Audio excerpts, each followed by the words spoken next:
Hello, today we're going to be going over to Novo with you guys. We're going to be starting right up front here with our tongue jack. You got two switches here. One is going to be for a light if you had to hook up at night. The other one so you can raise and lower the camper. This is how we get on off the towed vehicle, but this is also how we level from front to back once we have unhooked from the tow vehicle. While we're still hooked to the tow vehicle, I always like to recommend using a carpenter's level right inside the doorway, or you can buy the little stick-on levels. Make sure the camper's level from side to side first. You might have to put some blocks down and use that tow vehicle to roll onto those. And then once you're good side to side, you would unhook, level front to back, and then you're going to lower your stabilizer jacks. These guys are located on each corner of the camper. It does come with a manual crank for that guy. It is a 3/4, so if you wanted to put it on a drill, it does make it a whole lot easier. This manual crank here is going to be for the tongue jack, so in case something happened to the motor, you still have a way to operate the jack.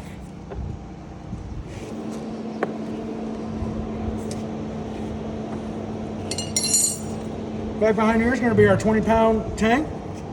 It has been filled minus what was used to test the propane system with. You do have a cover that goes on. On the back side, there's a little hole here. Basically, whenever you go to put this guy on, there is a screw back here. It's usually a little difficult to see. So you'll have to open the top here. And usually try to line that guy up.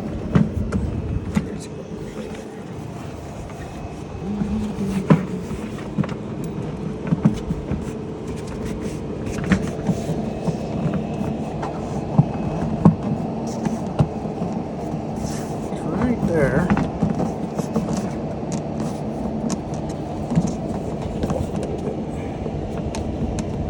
There it is. And then you got a wing nut here to secure onto this guy to keep it secured. That way it doesn't fly off when you're driving down the road. That is correct. Don't have to be super tight, just snug. There's also a band around the tank itself that you can tighten a wing nut on there to tighten the tank down also. And back here's where our battery is located, just 24 series deep cycle marine RV style battery. Right over here is where our battery disconnect is going to be located. So basically when you're storing the camper, you're going to turn this guy here to disconnect the camper from the battery. So that way if something was left on or your LP detector won't drain the battery on you. Nice thing is though, you do have solar panels. So that guy does kind of help keep the battery charged for you. This guy here, so you can kind of have a place to set your 7-way. So it's just sitting on the ground. All right, and as we come through to this tunnel box here, I do, as you see, have this panel removed. Basically inside this panel is where you would go to winterize your coach or unwinterize your coach. You're gonna have a 1 valve right there. So with that valve, if you turn that valve, it'll allow you to use that hose there to stick in the jugs of antifreeze, then use the water pump to pretty much winterize your coach. And then on the back of the water heater, there's going to be 2 valves that look just like that on the back side. That's so that you're able to bypass the water heater so antifreeze wouldn't go into the water heater. Right now, everything is in the unbypassed position because it is now spring and summertime. We are getting ready to be using the coach. This guy here is where we're going to be filling the fresh water tank. This guy is pretty much gravity fed, so you stick the hose in and let it fill. You do want to read the monitor panel inside for when it does read full. You want to shut it off. Waiting for water to shoot out of here. Over time, you cause damage to both outside of the coach and inside where it's connected here on the inside. Down below is our city water hookup. With this, it is always recommended you do want to try to have a pressure regulator on the water spigot. From there, your options of an inline water filter and then your blue or white water drinking hose. And then you'll hook up to here. You'll be able to have water out of the cold side right away. You do have to wait for the water heater to fill up before you get water coming from the hot side. Down below, it's going to, as you see, it's labeled fresh water drain and our low point drains. So our low point drains are going to be right here. You got red for hot, white for cold. Basically, these are the lowest points of the water lines in the coach. You'll generally open these guys up just like so. As you see, we got some pressure there. But basically, you open those whenever you go to winterize your coach. Open up all your faucets to try to get as much of that water out of your camper. I also like to recommend when you're done camping, you always want to try to get that water out of there so it doesn't become stagnant or bad and then start smelling like the rotten eggs and things along that nature. So I normally open up these guys, open up like the bathroom faucet, and then as you go home, that air is going to blow through the lines, push any excess water out for you so you wouldn't have any water left behind to become bad. And then back behind there is where your where your cap is here, basically to drain the water tank, which we should still have some water in this guy. But basically, you pull that cap out. Oh, I must have got it all out of there. Basically, you just remove our cap, and you can sit right inside here. Next, we're gonna have a water heater. So with this guy, whenever you go to empty this, because you want to get all the water out, you're going to remove this guy here. This is your anno rod. This starts out the size of a dime and works itself down to the size of a coat hanger. When you remove that, you're able to inspect that rod. This is going to be a 1 1/16 socket. When you go to remove that, you do want to open this guy here to relieve the pressure, where you can also open a faucet, and then pull that guy out and let it drain. Normally, you can just set the anno rod right inside here. Down below here is where you're going to have the switch for the electric option of the water heater. Right now it's in the off position. You do always want to make sure there is water in the water heater before you turn that switch on. If not, you'll basically burn up the element inside. There is a gas option that is located inside the coach. We'll show you that once we have stepped inside. We'll show you how to operate our slide room once we have stepped inside as well. So our tires here, you always do want to make sure that the lug nuts are torqued to 110 foot-pounds, and it is recommended, what the sticker says here, is that 50, 100, and 200 miles. I always like to say it doesn't hurt to check them whenever you leave the campground, because most times the first place we're stopping is the gas station to refuel to head home. While you're refueling, you can check the lug nuts. You're knocking out 2 birds with 1 stone. Also, you do want to try to make sure these guys are always topped off to the max PSI level, and on these guys they are 80 PSI. Next here we got our cable and satellite hookup for campground cable, where our 30 amp cord plugs into. This does come with the coach. Down here is where our sewer outlet is located. This is my nice little adapter piece here to kind of keep the water directed so it doesn't spray all over every place. But down here is going to be your handles. You got your gray tank, or your gray handle for the gray tank, which that's going to be the bathroom sink and shower and the kitchen sink. And then you got your black handle for the black tank, which is just the toilet. Go ahead and close those guys off. And then you got a storage compartment inside here. I believe I got our key, one of our keys here. Nice thing is you do have a key to lock camper. So the one key operates all locks on this unit. Basically, you got our storage compartment. You will probably store a sewer hose there. It makes it nice and easy. You are also able to store your sewer hose in the pumper. You just pull the ends off, you stuff your sewer hose in there, and then close that guy back up. A lot of times though, that little elbow piece that comes with your sewer hose does not fit in there. Nice thing I can recommend is go buy you like a gallon tub of ice cream. Now I know we're gonna have a field day eating a jug of ice cream, but you can save that plastic container and keep that sewer inside that container so it isn't rolling around in the storage compartment on you. Nice little quick fix kind of thing there. We got our ladder to the roof. The ladder capacity is only 250 pounds. We're not trying to go up there and have any kind of like NASCAR parties or anything along those lines, but we're just basically going up there to try to inspect the roof. We're basically looking to make sure that, you know, if we went through an area with some low-lying trees, we didn't potentially tear the roof, or we also want to check that lap sealing. Basically over time, you know, during the summertime, that lap sealing will get soft. As you pull it down the road, it can create air bubbles, and they can potentially pop, where that will create an area for water to sit. When that happens, you're just going to clean the surface area there and put new lap sealant over the top. Also over time, usually after a few years down the road, the lap sealant will start drying out and will start cracking. When that happens, once again, you just want to clean it and lay new lap sealant over the top. You can do that roughly 2 or 3 times before I usually would honestly recommend just to peel and reseal, because once you start putting the multiple layers on, it's going to start defeating the purpose of it trying to do its job. It does have the option for an observational backup camera. We got our spare tire here. And then here's our black tank flush. This guy here is a sprayer inside the black tank, sprays around to get nastiness out.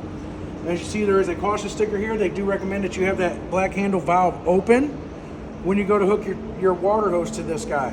With this, I always do like to recommend using a pressure regulator once again, because there is a plastic check valve on the back side of this. Too strong water pressure can damage that. But go out and get yourself a black hose. Black tank, black hose, it keeps it simple. So then you got your hose for this guy, you got your hose for drinking water. All right, then as we come around here to the other side, we're gonna have our little railing here where you're able to set your table up and then your mount to hold the grill. Basically with these guys, you just kind of come in at an angle, it sits on there, and then it just sits and rests.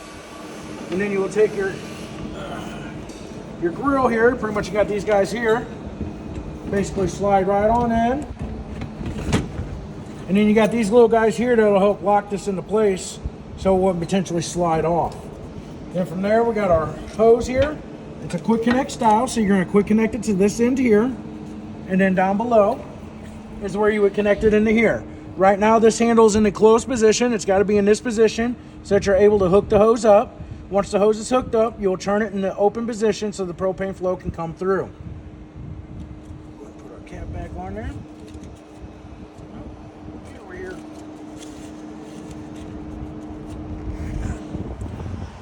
And then from there, you're going to basically just turn this guy. It's got a spark ignite, so you'll just do that till the griddle lights. I usually have the griddle off so I can see where the flame lights, and then I'll just set the griddle right on top. As you see, it got some notches there. It just sits right in some holes here on the inside there. I'm trying to keep that wax paper on there so that this griddle doesn't get too beat up or anything like that. Otherwise, this guy was already starting to work off on me. But basically with this guy, where I like to find this guy best for storing is going to be located right here. Of course, wherever you like to try to store it is going to be entirely up to you. Basically, you just set him there. You'll put all that stuff inside that compartment there.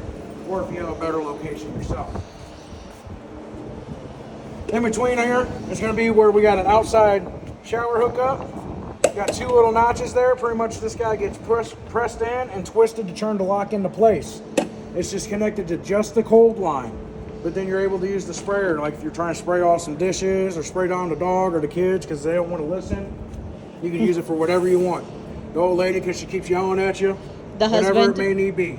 Okay, in her situation, the husband. Whoever may deserve it.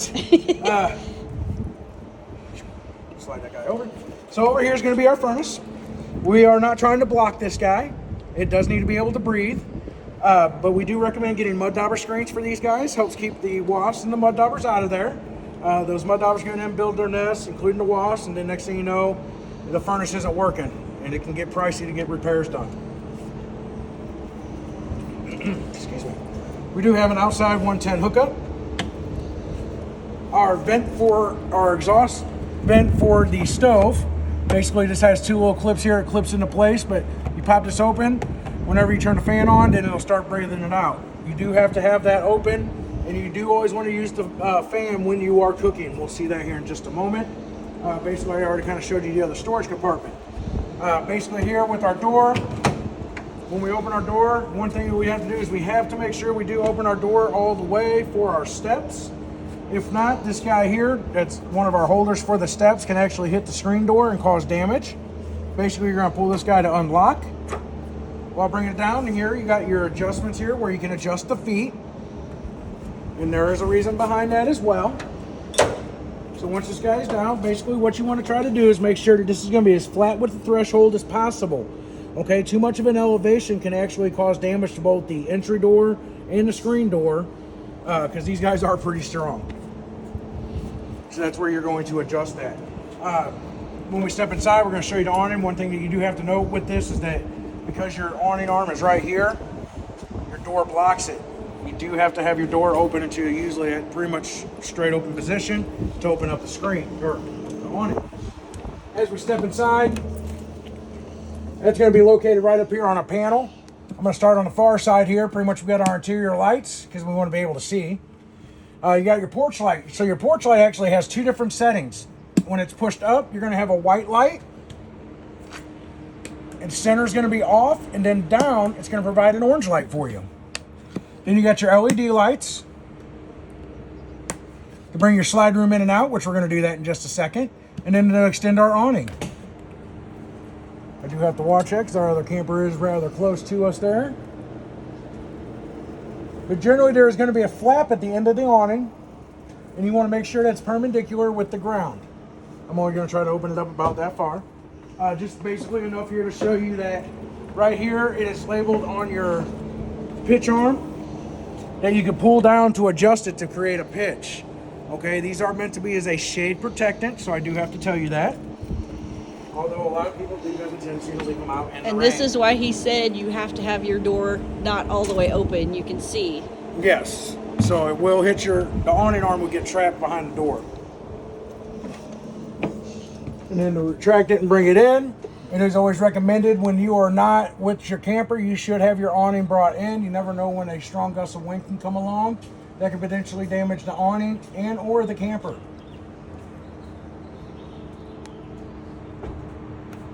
All right, so next we're going to go ahead and bring our slide room out.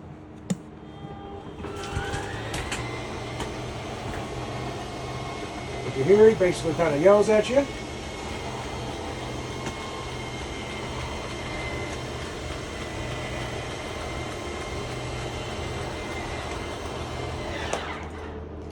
So whenever you're bringing this room in or out, it's only all the way in or all the way out. There is no halfway. These guys work on 2 independent motors that communicate through a control board or control panel to know when they're all the way out. I believe these were the Schwintek style. Check this. Yes. So you're going to have 2 gear. Basically, you have tracks on each side of your camper. Those guys are to never be lubricated because they work on 2 independent motors.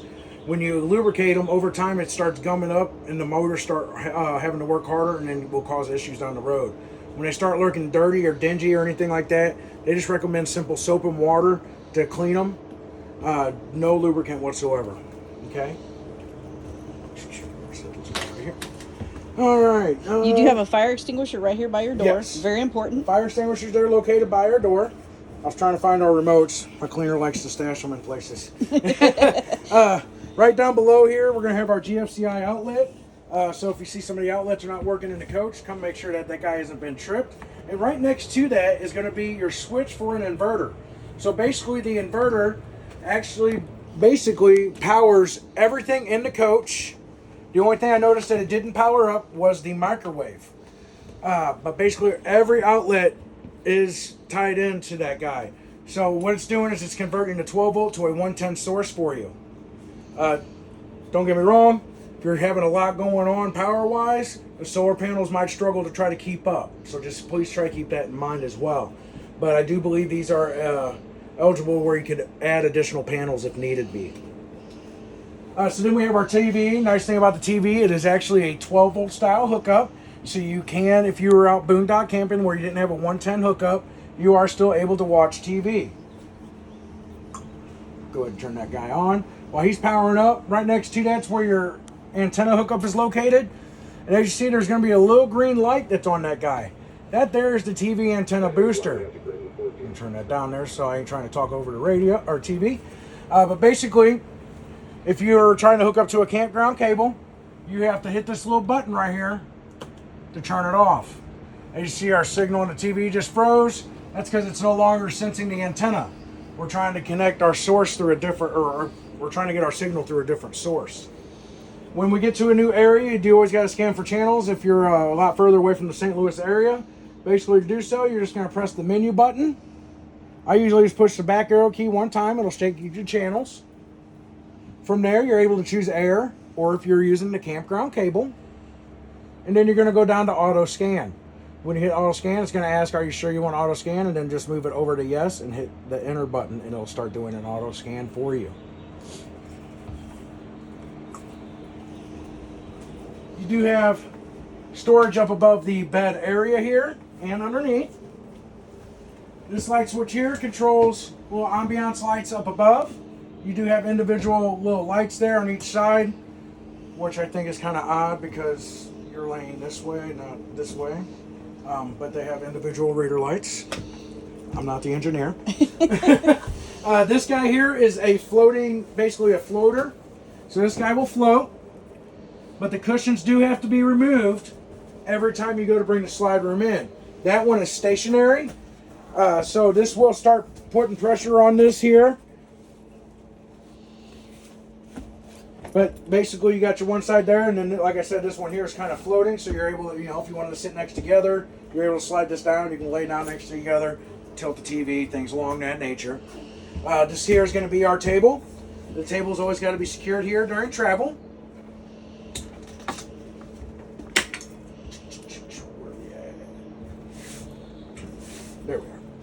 So for our legs, when we want to extend or lower the legs, our cleaner just put them up with the legs all the way up. Basically, you want to fold these legs down. Basically, you're just going to push this guy to release the lock. And then... Now I'm going to have a hard time trying to do it. I usually don't do them in the up position. Okay. Sorry. That's okay. All right, I don't normally do them in the up position, so I am going to flip this around so I can try to properly do this. Pull our lock back. Usually guys try to stand on the legs, and then it flips around. Just like so. And with that being said, when you go like this, they actually have... Where's your sticker? Okay. There are some... Where did she... Okay. There is a double mattress that will flip out that sits on here. So you can use this for an extra So bed. you can use this as an extra bed. Up behind there is where your fire exit is located. Basically, you would pull both handles, and that window is on a hinge, so it can fling open, so you guys can get out if you couldn't make your way to the door. You do have more storage up above.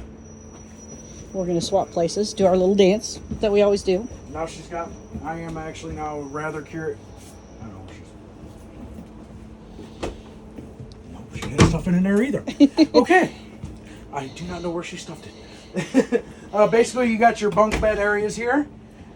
You do have lights for each top and the bottom. Each side does have, or top and the bottom also has USB hookups, so you're able to charge phones or tablets, anything along those natures. Now I'm really wamboozling where she stuck it. All right, as we step into the bathroom, we're going to have our light switch, and then we're going to have the control panel here that basically tells us our tank and battery statuses. So it's going to read to tell us battery is reading full because we are plugged into Sure Power right now. And then we got the fresh tank that's going to be empty. Our black tank is empty and our gray tank is empty. It will fill empty as you start using the system. 1/3, 2/3, and full. Once it reads full is when you want to dump it. So here we're going to have the water pump. The only time you're using the water pump is if you're using the fresh water tank. If you're hooked to city water, you do not need this guy. This here is going to be the gas option for the water heater. Basically, you turn this on, you see this little DSI fault light comes on. This light will stay on until it is fired on propane. Once it fires on propane, that light will shut off. It will try to cycle at least 3 times. After that 3rd time of trying to fire, if it does not light, then that fault light will stay on. Basically, what you want to do is just kind of go through, make sure that we didn't forget to turn the tank on, or if the tank is potentially empty. Then here we're going to have our heated holding tanks. So basically in cooler weather, you got a little 12-volt heating pads on the bottom of the tanks. They got built-in thermostats. So once that tank reaches a certain level, they automatically kick on as long as the switch is turned on. Basically, you just go just like that. And then here's going to be our solar charge controller. Basically, all this does is help monitors the battery. Once the battery gets below a certain level, it will allow the surge from the panels to come through and charge the battery. You are also able to change the battery type by pressing and holding battery type. You'll start flashing. You can press it, and they got different options. Right now, we're going to change it to a wet style battery because that is what we have on here. And then we have our toilet. So with the toilet, basically you always want to have some water in the toilet there to keep that seal from getting dry, rotted, or brittle. But you'll just lightly press on the pedestal. You can add water so you can do your business. All the way down will flush. I do like to say, if you take nonstick cook spray, spray the bowl of the toilet, helps everything slide down. You get a lot and easier clean out of the toilet as well.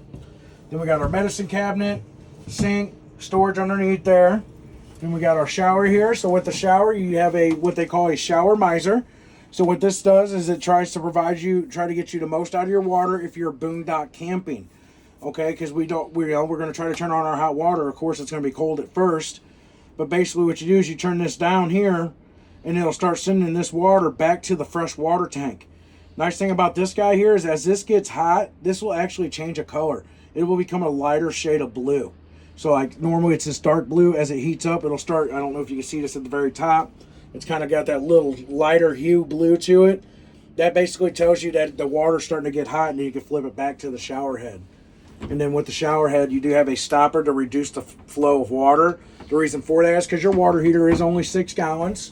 Average American uses 38 gallons of hot water when they take a shower, so you're just outmatched naturally.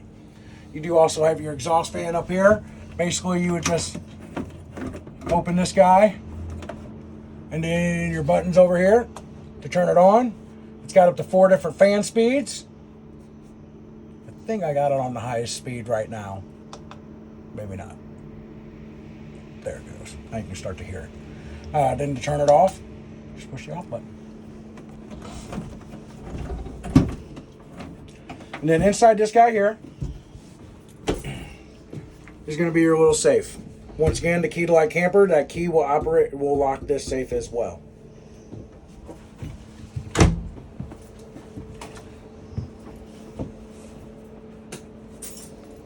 Alright, so next we're going to have our refrigerator.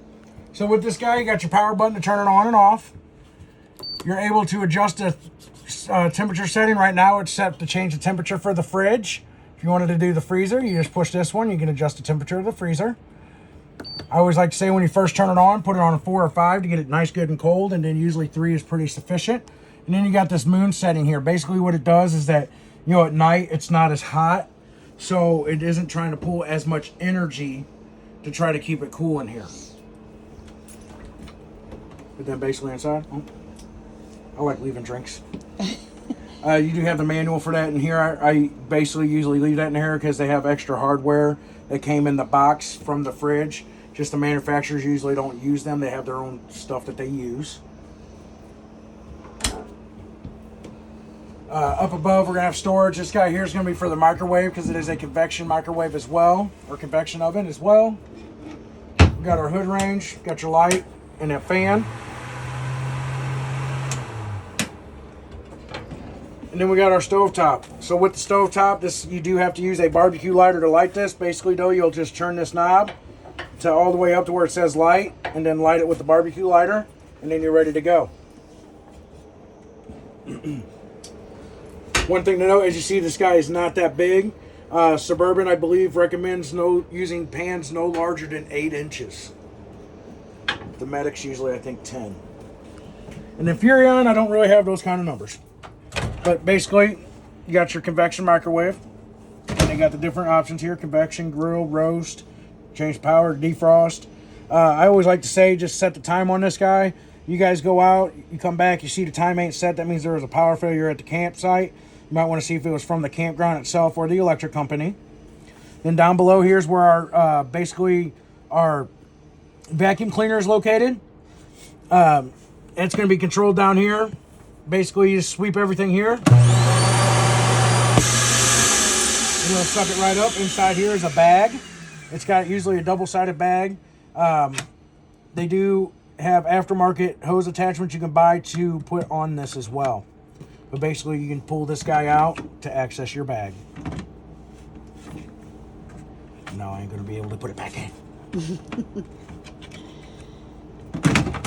Oh, maybe.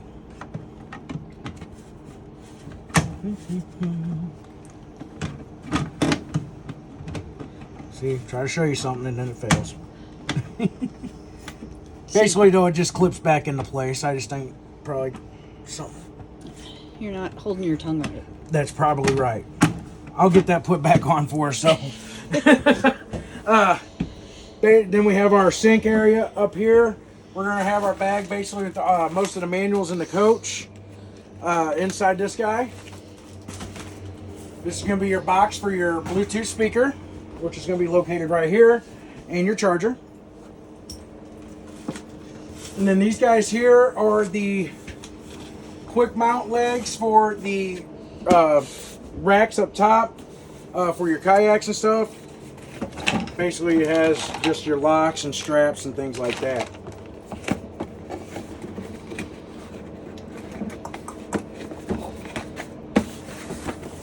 Alright. And then, right over here, you're going to have a light switch here. It's just a little ambiance light for right over here. And I did forget to show you one light switch up here. Right, this guy right here. So this here is actually going to be for a front cap light. It's a little orange LED light at the very top of the front cap. All right, so from there we have Matorade around your coach. Oh, our the air conditioner, and a couple in our other thing there. See, I'm just zooming around. My apologies. So basically, with this guy, it's a lot of button pushing. When you first go to turn it on, it's going to light up the panel, but then you're going to have fan low and fan high. Then you got cool high and cool low. And these two settings here, the air conditioner will just come on and continuously run. Doesn't matter what you have the thermostat set to. Then after that, you have cool low auto, cool high auto. And of course, that will just come on desired to your temp setting. And then your last option is heat, which again, you can adjust those temperatures. And then you have off. And then down here at the bottom is going to be our carbon monoxide LP detector. Basically with this guy, it is recommended you always test this every 9 to 14 days. Basically all you got to do is there's a button right here that you will push. Does this one have the other beep? I think this one does. So if that guy goes off, it's potentially sensing propane in a camper. There are also other things that does set that off: cleaning chemicals, dog gases. There can, some things can just set that off. But it potentially could be sensing propane. If that's the case, you do want to try to get out of the coach. First person out of the coach wants to turn off the propane at the canister.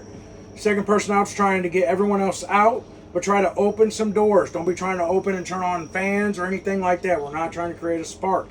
Then we're going to get 50 feet away for 15 minutes. After that 15 minutes, we'll come inside and look. Usually I like to tell you, come look at the stove. That's usually one most common place. Usually a knob didn't get turned off all the way. It can happen. If it's not the stove, the only other place propane really comes inside your coach is going to be the the furnace. And I did also right over here, I was talking about the bunk beds and overlooked it all, sorry. Basically you got your fuse control panel box. It's got what they call an auto detect, so if you decided to upgrade to a lithium battery, it will automatically know that. But basically everything that runs off 110, so you gotta have sure power to be plugged in for, is gonna be on your breakers. Everything that runs off the battery is gonna be on the fuses, and they do have everything right here labeled for what is what for you. Alright. From there, we have now made your way around your coach. Hopefully this guy has been knowledgeable and informational for you. If you guys do have any questions, please feel free to call us. We'll do our best to answer those for you over the phone. Thank you and have a wonderful day.